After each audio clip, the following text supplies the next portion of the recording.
ఇస్తానా ఇచ్చిని అన్న టైంకి వేస్తలేడు. వస్తుంది గవే 2000 ఎక్కువ చేస్తానన్నాడు, ఎక్కువ చేయలేదు.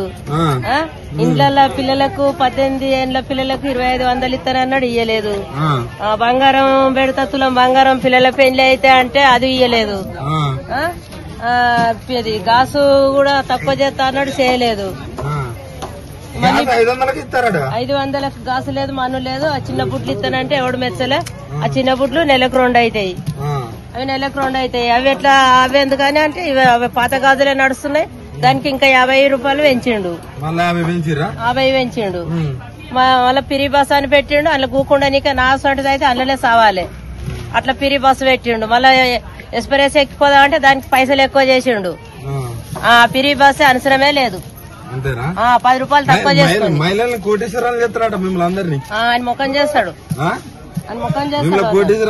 మీరు మళ్ళీ ఓట్లయితే సరిపోద్ది అంటాడు. మీరు ఎత్తారా మహిళలు ఓట్లట? ఊళ్ళోళ్ళు నన్ను గెలిపించిరని ఊళ్ళోళ్ళకు సన్నబియ్యం ఫస్ట్ నెల ఇచ్చిండు, ఒక సెకండ్ ఇచ్చిండు. సెకండ్ ఇస్తే అది గడక లెక్క పాడైంది. ఆ బియ్యం తింటలేమో ఏం లేదు. ఇంకా దొడ్డు బియ్యం అన్నప్పుడు నయం ఉండే. మళ్ళీ మీరు మహిళలు ఓటైతే గెలుతారట, మీరు ఎత్తారు? మేము వేయం, ఆయనకు ఓటే వేయం. ఎందుకట? అప్పుడు కూడా వేయలేదు. అంతేనా? అప్పుడు కూడా వేయలేము మేము.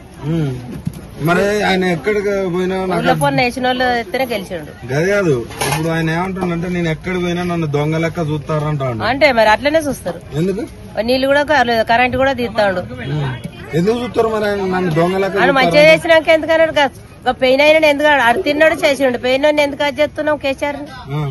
ఆయన తిన్నాడు చేసిండు, ఎందుకు అది చేస్తారు చెప్పు లోకం?